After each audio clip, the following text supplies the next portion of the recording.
tanggaku hancur karena ibu mertua dan suami yang tak punya perasaan. Sebut saja namaku Nadia, saat ini berusia hampir 34 tahun. Cerita yang akan kubagikan adalah tentang kisah nyata hidupku yang penuh penderitaan setelah menikah dengan pria yang kucintai, Mas Ari. Kami menikah 2 tahun setengah yang lalu. Meski kami menghadapi banyak rintangan, termasuk penolakan dari keluarganya dan perbedaan usia yang cukup jauh. Aku 4 tahun lebih tua darinya. Kami tetap melanjutkan hubungan ini. Pernikahan kami yang awalnya manis dan penuh harapan ternyata hanya bertahan sebentar. Hari pernikahan kami adalah hari yang paling membahagiakan dalam hidupku. Aku ingat jelas bagaimana Mas Ari tampak gagah dengan setelan jasnya. Sementara aku mengenakan gaun putih yang membuatku merasa seperti seorang putri. Kami berjanji akan saling mencintai dan mendukung dalam keadaan apapun. Ketika kami melangsungkan akad nikah di depan penghulu disaksikan keluarga dan teman-teman dekat, aku merasakan kebahagiaan yang mendalam. Namun, di balik semua itu, ada kegelisahan yang tak bisa kukatakan.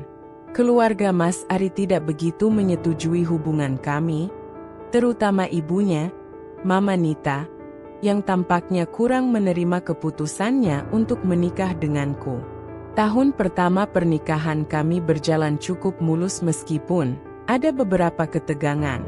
Kami tinggal bersama di rumah orang tuanya karena situasi finansial yang tidak memungkinkan kami untuk memiliki tempat tinggal sendiri. Aku berusaha keras untuk beradaptasi dengan lingkungan baru dan menjaga hubungan baik dengan Mama Nita. Awalnya, aku pikir semua ini adalah hal yang wajar dalam pernikahan. Adaptasi dengan keluarga baru, mengakomodasi kebutuhan dan keinginan mertua.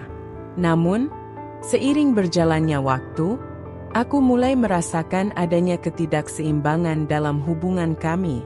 Segalanya mulai berubah ketika pernikahan kami menginjak hampir 1 tahun.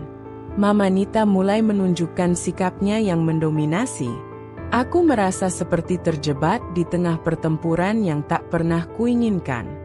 Setiap hari, ada saja yang perlu diatur atau diperbaiki menurut pandangan Mama Nita. Dia selalu ingin terlibat dalam setiap keputusan, dari memilih perabot rumah tangga hingga menentukan kapan Mas Ari harus pulang ke rumahnya. Sifat mendominasi Mama Nita mulai terasa sangat mengganggu. Suamiku, Mas Ari, adalah seorang karyawan tidak tetap di sebuah kantor swasta, dengan gaji yang tidak menentu. Kadang dia mendapat gaji per 3 bulan sekali, dan jumlahnya sangat bervariasi, kadang 1 juta, kadang 2 juta. Ini menambah beban finansial kami, dan membuatku semakin merasa tertekan dengan campur tangan Mama Nita yang seolah menambah masalah kami. Di awal pernikahan, aku berusaha memaklumi dan menerima segala situasi. Aku seringkali membantu Mama Nita di dapur, berusaha untuk tidak terlalu mempermasalahkan perintah-perintahnya yang kadang terasa berlebihan. Namun, seiring waktu, semakin sulit bagiku untuk terus bersikap sabar campur tangan yang berlebihan. Mama Nita semakin sering campur tangan dalam segala hal, dari urusan rumah tangga hingga keputusan-keputusan kecil yang seharusnya menjadi hakku sebagai istri. Dia bahkan pernah mengatur jadwal belanja bulanan kami, seolah-olah aku tidak mampu melakukannya sendiri. Mas Ari tidak pernah membantah ibunya, dan itu membuatku merasa semakin terisolasi. Seiring waktu, aku merasa seperti tidak memiliki ruang untuk bernapas di rumah ini. Setiap gerak-gerikku selalu diawasi dan dikomentari oleh Mama Nita. Kehidupan pernikahan yang awalnya terasa manis kini berubah menjadi tekanan yang semakin berat. Aku merasa seperti berada di tengah pertempuran yang tak pernah kuminta, dan semakin hari semakin sulit untuk mempertahankan kesabaranku. Terima kasih atas klarifikasinya. Mari kita kembangkan ceritanya lebih lanjut. dengan latar belakang tersebut. Setelah 2 tahun lebih menjalani kehidupan di rumah mertua, hubungan kami semakin diuji oleh situasi yang tidak mengenakan. Mama Nita, yang semakin lama semakin tidak sabar, mulai menyalahkanku atas ketidakmampuan kami untuk memiliki anak. Dalam pandangannya, seorang menantu yang ideal adalah yang bisa memberikan cucu, dan ketidakmampuanku untuk hamil menjadi alasan utama ketidakpuasannya. Mama sudah bicara dengan teman mama yang dokter. Nat, mereka bilang, kalau kamu masih belum punya anak juga, itu tandanya ada yang salah. Mungkin kamu mandul, kata Mama Nita suatu malam, tatapannya dingin. Perkataan itu terasa seperti pisau yang menyayat hati. Aku merasa terpojok, seakan-akan seluruh kesalahan ada padaku. Padahal, aku dan Mas Ari sudah berusaha sekuat tenaga, menjalani berbagai pengobatan, dan berdoa agar segera diberi momongan. Puncak dari segalanya terjadi ketika Mama Nita mendesak Mas Ari untuk menceraikan aku dan menikah lagi dengan perempuan lain yang dianggap lebih subur dan bisa memberikan keturunan. Mas Ari, meskipun sudah mulai merasa tertekan dengan situasi ini, tetap menolak keinginan ibunya. Aku menikah dengan Nadia karena aku mencintainya. Kami akan terus berusaha, tapi aku tidak akan meninggalkannya hanya karena kami belum punya anak. Penolakan itu membuat Mama Nita semakin marah. Setiap hari, suasana di rumah semakin tidak menyenangkan. Hingga akhirnya, kami memutuskan bahwa yang terbaik bagi kami adalah pergi dan memulai hidup baru di tempat lain, jauh dari tekanan keluarga. Akhirnya kami memutuskan untuk pindah ke rumah sewa kecil di pinggir kota. Suasana hati kami bercampur antara kelegaan dan kekhawatiran. Jauh dari segala kenyamanan yang pernah kami nikmati di rumah mertua, kami harus menyesuaikan diri dengan kehidupan yang lebih sederhana. Namun, di balik kesederhanaan ini, ada perasaan lega yang sulit diungkapkan dengan kata-kata. Tidak lagi harus menghadapi ucapan pedas dan tatapan menghakimi dari Mama Nita, adalah anugerah yang kami syukuri. Rumah kecil yang kami tempati tidaklah istimewa. Dindingnya yang kusam dan lantainya yang retak menunjukkan usianya yang sudah tua. Namun, kami berusaha melihatnya sebagai sebuah kanvas kosong. Tempat kami bisa memulai kembali segalanya dari nol. Di sini, tidak ada aturan atau tekanan yang harus kami patuhi selain yang kami buat sendiri. Tempat ini, meski jauh dari kemewahan, memberikan kami kebebasan untuk hidup sesuai keinginan kami. Mas Ari, dengan segala keterbatasannya, menunjukkan dedikasi yang luar biasa. Di tengah tekanan dan tanggung jawab yang semakin besar, dia tidak pernah menyerah. Setiap hari, dia bangun lebih awal, berangkat kerja dengan semangat baru, dan pulang larut malam dengan tubuh yang lelah namun hati yang puas. Usahanya tidak sia-sia. Setelah berbulan-bulan bekerja keras, dia akhirnya mendapatkan pekerjaan yang lebih baik di sebuah perusahaan swasta. Gaji yang lebih stabil dari pekerjaan barunya memberikan kami sedikit ruang bernapas. Meski kami masih harus menyewa rumah, setidaknya kami berhasil membeli sebuah mobil bekas, sebuah pencapaian yang kami banggakan. Hari-hari kami mulai dipenuhi dengan harapan dan mimpi-mimpi baru. Kami merencanakan masa depan dengan antusias, membayangkan kehidupan yang lebih baik dan lebih bahagia di depan mata. Namun, di balik kebahagiaan ini, ada bayangan gelap yang terus menghantui pikiran kami. Ketidakpastian tentang apakah kami akan pernah memiliki anak. Setiap kali melihat pasangan lain yang berbahagia dengan anak-anak mereka, ada perasaan kosong yang sulit dijelaskan. Meski kami telah mencoba berbagai cara untuk memiliki anak, mulai dari pemeriksaan medis hingga pengobatan tradisional, hasilnya selalu sama. Tidak ada tanda-tanda kehamilan. Ketiadaan anak ini menjadi beban yang terus kami pikul, mempengaruhi cara kami melihat diri sendiri dan satu sama lain. Mas Ari, meski tidak pernah mengungkapkan kekecewaannya dengan kata-kata, menunjukkan rasa frustrasinya dalam diam. Kadang-kadang, aku bisa merasakan kesedihannya ketika dia menatap jauh ke depan, seolah-olah merenungkan sesuatu yang hilang dari hidup kami. Namun, kami tetap berusaha untuk bersikap optimis. Setiap hari, kami berdoa dan berharap bahwa suatu hari nanti, mimpi kami untuk memiliki keluarga kecil yang lengkap akan terwujud. Meskipun ada rasa cemas dan takut yang terus membayangi, kami mencoba untuk fokus pada hal-hal positif, seperti kebersamaan kami dan pencapaian kecil yang kami raih bersama. Tetapi, di balik senyum-senyum yang kami paksakan setiap hari, ada perasaan hampa yang terus tumbuh, seperti bayangan yang semakin besar dan sulit diabaikan. Kehidupan di rumah kecil ini adalah perpaduan antara harapan dan ketakutan, antara kebahagiaan dan kekecewaan. Kami berusaha sebaik mungkin untuk saling mendukung, namun ada saat-saat ketika kesendirian terasa begitu nyata, bahkan ketika kami berada di ruangan yang sama. Kesunyian yang ada bukanlah akibat dari tidak adanya suara, melainkan dari ketidakmampuan kami untuk mengungkapkan perasaan terdalam kami satu sama lain.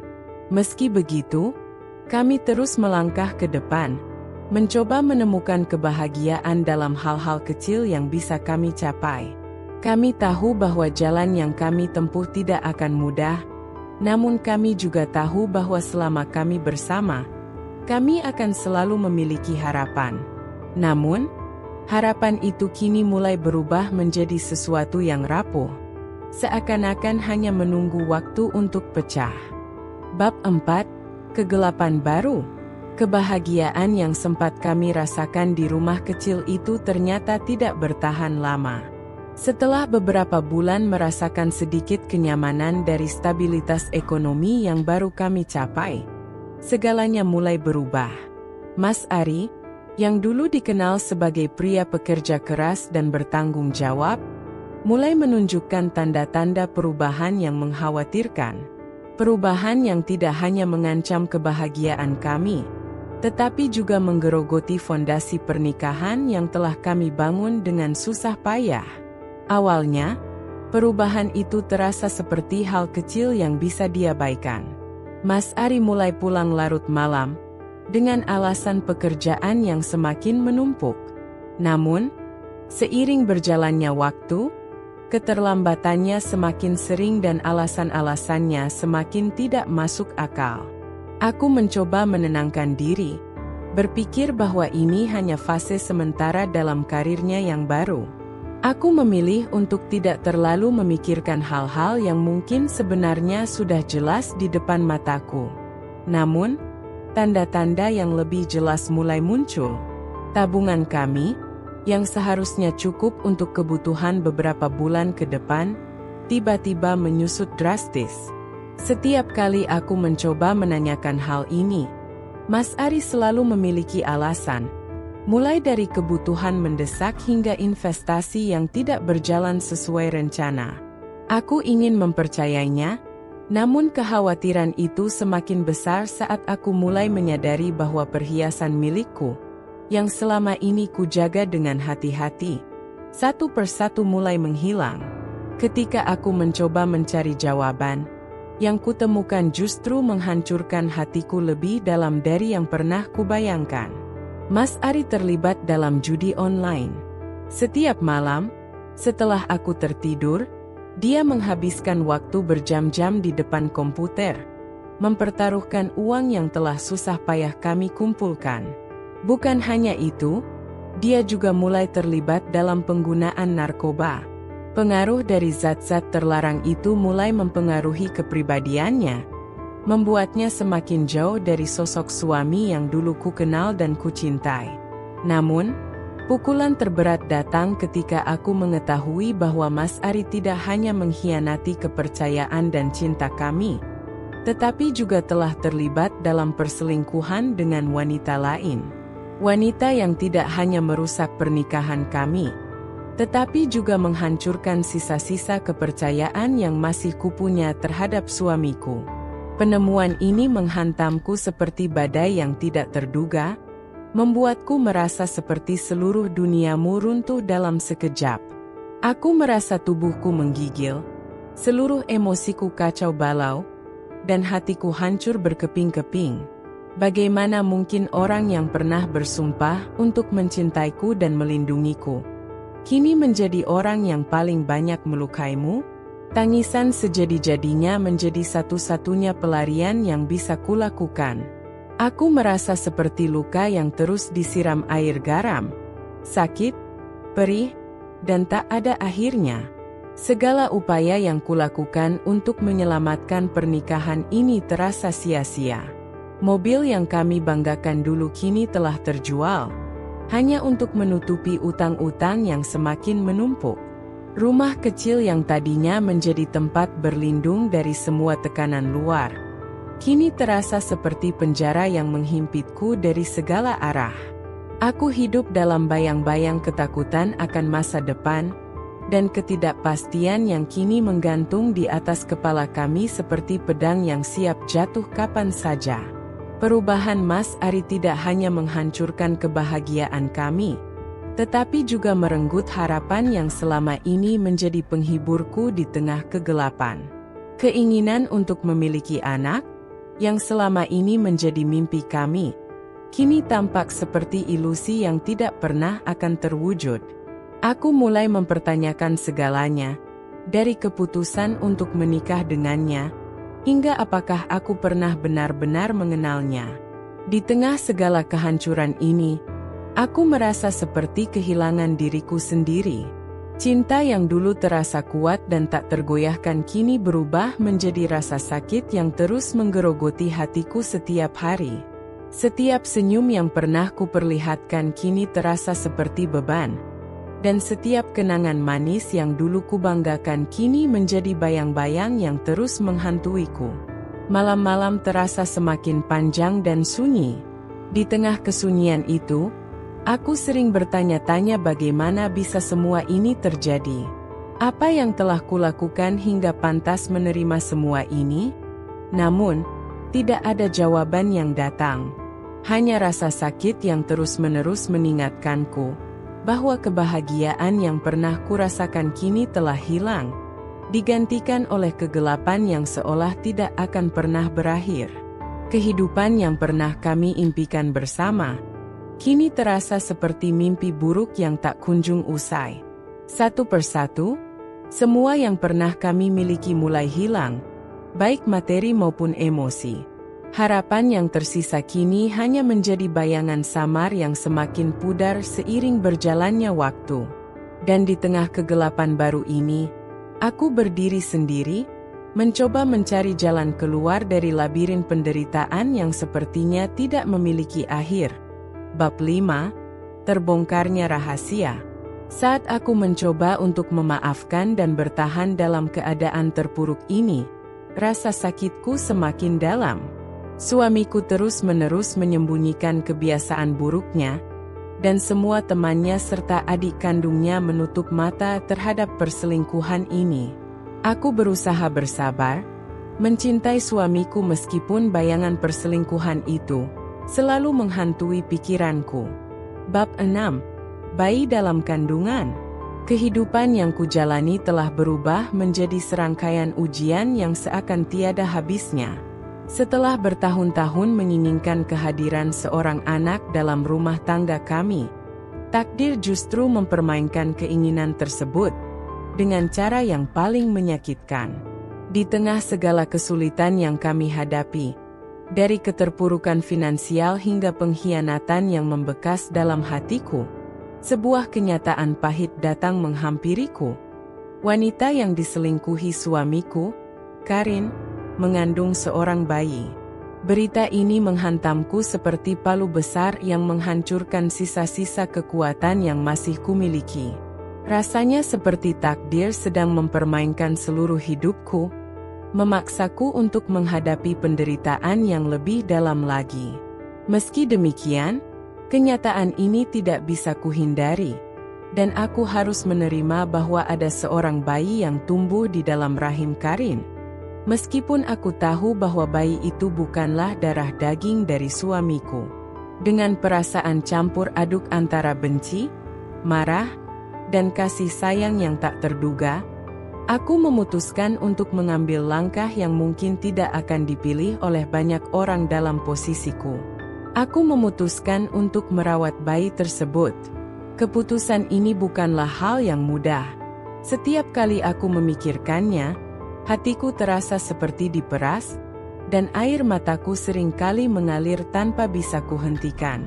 Tetapi, di balik segala penderitaan ini, aku merasakan sebuah dorongan kuat yang memberitahuku bahwa bayi ini tidak bersalah, dan dia berhak untuk mendapatkan kasih sayang dan perhatian, meskipun situasinya penuh dengan komplikasi. Keputusan ini juga datang dengan tanggung jawab besar. Aku harus memastikan bahwa Karin, yang kini mengandung bayi tersebut, mendapatkan perawatan yang layak. Meskipun hatiku masih terluka karena pengkhianatan yang dilakukan oleh suamiku bersama Karin, aku tahu bahwa aku tidak bisa membiarkan kebencian menguasai tindakanku. Aku mulai mengurus segala kebutuhan Karin, mulai dari biaya hidup sehari-harinya hingga keperluan medis yang diperlukan untuk memastikan kehamilannya berjalan lancar. Setiap kunjungan ke dokter kandungan, setiap belanja kebutuhan kehamilan, menjadi pengalaman yang mengguncang batinku. Aku harus menyaksikan langsung perkembangan bayi yang seharusnya mungkin menjadi milikku dan suamiku, tetapi justru hadir dari hubungan terlarang yang melukai perasaanku. Namun, meskipun setiap langkah terasa seperti menambah luka di hatiku, aku tetap bertahan. Aku merawat Karin dengan perhatian penuh, berusaha memastikan bahwa bayi yang dikandungnya mendapatkan segala yang dia butuhkan untuk tumbuh sehat. Hari-hari semakin panjang, dan bulan-bulan pun berganti. Rasa sakit yang kurasakan tidak pernah benar-benar hilang, tetapi aku mulai belajar untuk mengendalikannya. Aku mengalihkan fokusku pada bayi yang akan lahir, berusaha melihatnya sebagai sebuah anugerah meski datang dalam keadaan yang sangat tidak ideal. Aku juga menyadari bahwa ini adalah ujian besar dalam hidupku. Ujian yang akan menentukan siapa diriku sebagai seorang manusia dan bagaimana aku memilih untuk merespons ketidakadilan yang menimpaku. Saat Karin akhirnya melahirkan, perasaanku bercampur aduk. Di satu sisi, ada kelegaan bahwa bayi itu lahir dengan selamat. Namun di sisi lain, hatiku terasa kosong, seolah-olah setiap harapan yang pernah kumiliki telah diambil dariku. Aku tetap berada di sisinya selama proses persalinan, memastikan bahwa segala sesuatu berjalan dengan baik. Ketika tangisan pertama bayi itu terdengar di ruang bersalin, hatiku terhimpit antara rasa sakit dan harapan. Bayi itu lahir sehat, seorang bayi laki-laki yang mungil dan tak berdosa. Meskipun ada perasaran getir yang selalu mengiringi setiap tatapan ke arahnya, aku berusaha keras untuk melihatnya dengan mata yang penuh kasih. Dia adalah anak yang tidak bersalah, terlahir ke dunia tanpa pilihan atas keadaan yang menimpanya. Oleh karena itu, aku memastikan semua kebutuhan bayi itu terpenuhi, dari pakaian, makanan, hingga perawatan medis. Setiap malam, saat aku menggendong bayi itu dalam pelukanku, rasa sakit di hatiku sedikit mereda. Ada sesuatu yang menenangkan dalam memegang bayi yang tak berdosa, merasakan detak jantungnya yang lembut, dan melihat matanya yang polos. Meskipun perasaan terluka itu tidak pernah sepenuhnya pergi, kehadiran bayi ini memberiku tujuan baru dalam hidup. Aku menemukan kekuatan dalam diriku untuk merawatnya, meskipun semua yang terjadi masih menyisakan luka mendalam yang sulit disembuhkan.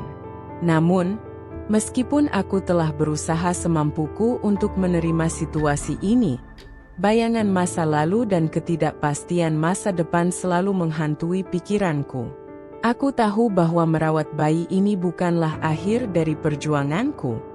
Ini hanyalah awal dari perjalanan panjang yang penuh dengan tantangan dan pertanyaan tanpa jawaban. Di tengah semua kebingungan dan rasa sakit ini, aku hanya bisa berharap bahwa pada akhirnya, aku akan menemukan kedamaian dan keikhlasan dalam hatiku. Bab 7. Luka yang tak pernah sembuh. Hari-hari yang kulalui setelah kehadiran bayi ini adalah campuran dari kasih sayang yang tulus dan luka yang semakin mendalam. Aku berusaha mencintai bayi ini seperti anak kandungku sendiri, memberinya perhatian dan perawatan yang sebaik mungkin. Namun, setiap kali aku menatap wajahnya yang polos, luka di hatiku kembali menganga, mengingatkanku pada pengkhianatan suamiku yang telah merobek kehidupan pernikahan kami yang dulu aku harapkan akan bahagia. Aku mencoba sekuat tenaga untuk mengubur perasaan pedih itu, tetapi semakin aku berusaha melupakan, semakin jelas bayangan masa lalu menghantuiku. Setiap tangisan bayi itu di tengah malam, setiap kali aku menyusuhnya, aku dihadapkan pada kenyataan pahit bahwa kehadirannya adalah hasil dari hubungan terlarang yang menghancurkan hatiku. Meskipun aku mencintai bayi ini dengan sepenuh hati, tidak dapat dipungkiri bahwa keberadaannya terus mengingatkanku pada pengkhianatan suamiku.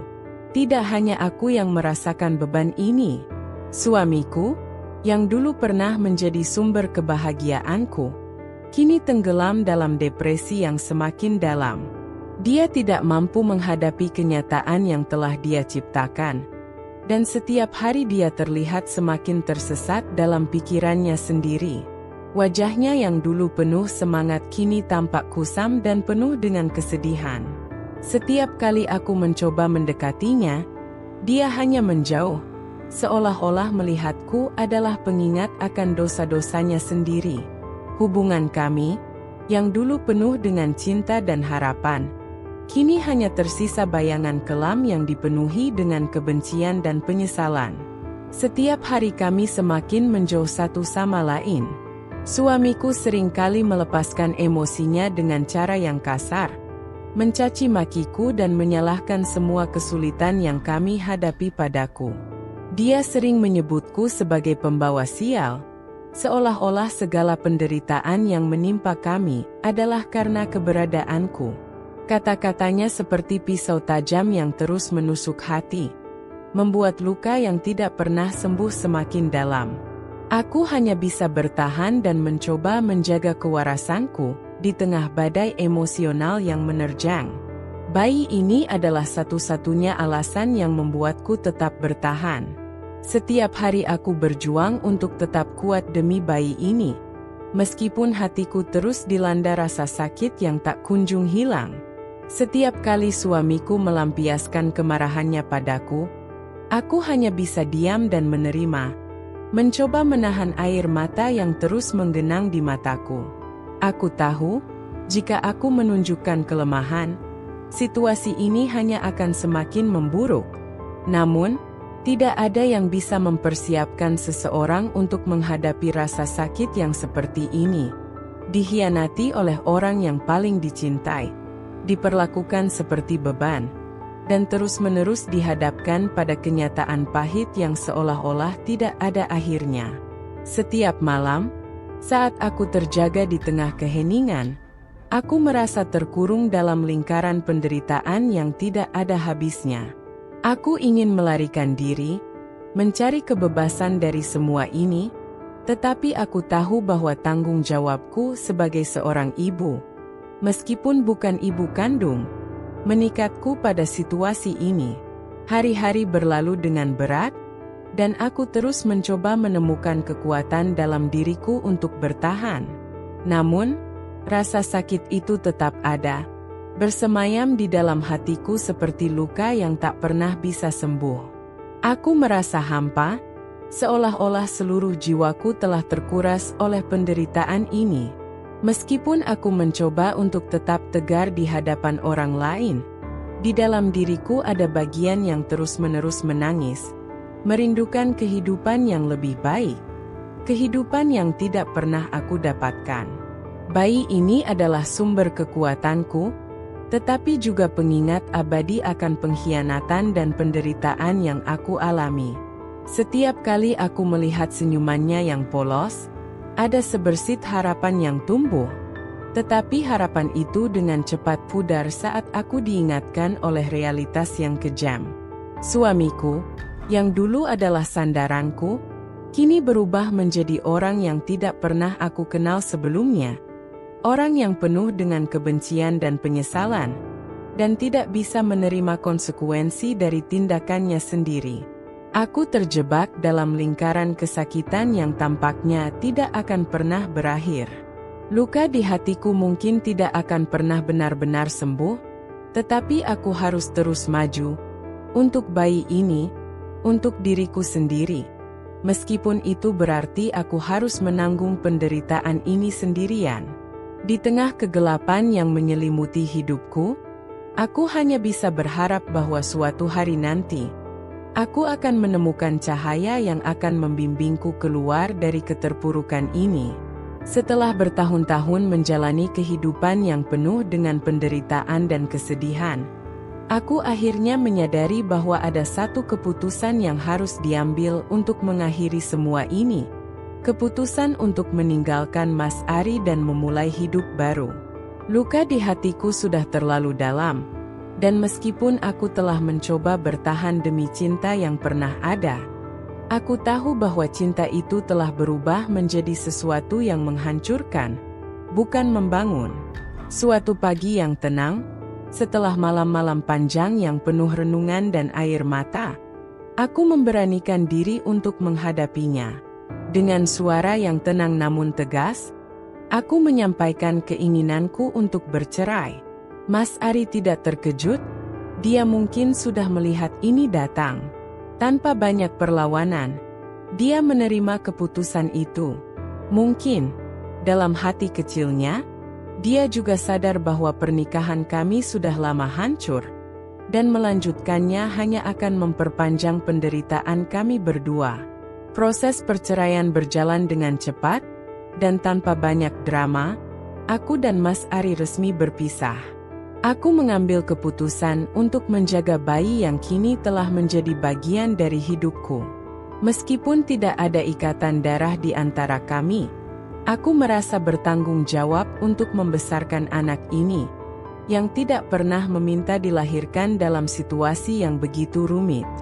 Bagiku, dia adalah amanah, hadiah yang diberikan Tuhan untuk memberiku tujuan baru dalam hidup. Aku dan anakku pindah ke kota yang berbeda, jauh dari bayang-bayang masa lalu yang kelam. Di tempat baru ini, aku mulai membangun kehidupan yang sederhana namun damai.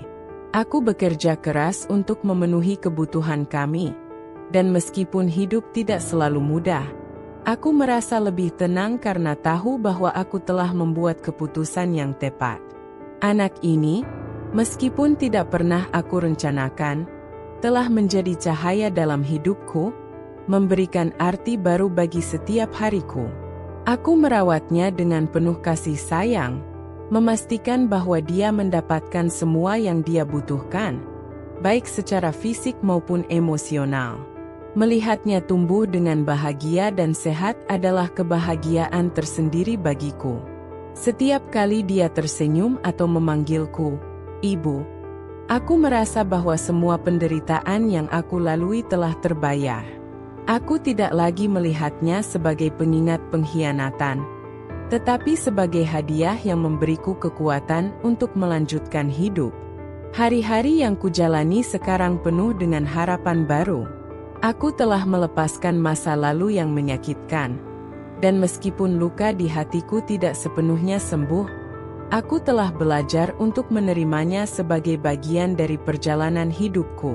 Aku tahu bahwa hidup tidak selalu adil, tetapi aku juga tahu bahwa aku memiliki kekuatan untuk menciptakan kebahagiaan dalam kehidupanku sendiri. Dengan anak ini di sisiku, Aku merasa lengkap. Kami adalah keluarga kecil yang mungkin tidak sempurna di mata orang lain. Tetapi bagiku, inilah keluarga yang aku butuhkan. Aku akan terus membesarkannya dengan cinta dan perhatian, memastikan bahwa dia tumbuh menjadi seseorang yang kuat dan penuh kasih, meskipun latar belakangnya tidak ideal. Akhirnya, aku menemukan kedamaian. Mungkin hidupku tidak berjalan seperti yang dulu aku bayangkan, tetapi aku bersyukur karena dari semua kesulitan yang aku hadapi, aku belajar untuk mencintai diri sendiri dan orang lain dengan cara yang lebih mendalam. Aku tidak tahu apa yang akan datang di masa depan, tetapi aku siap menghadapinya dengan hati yang lebih kuat dan jiwa yang lebih tenang. Aku dan anak ini akan berjalan bersama, menatap masa depan yang penuh dengan harapan dan kemungkinan baru.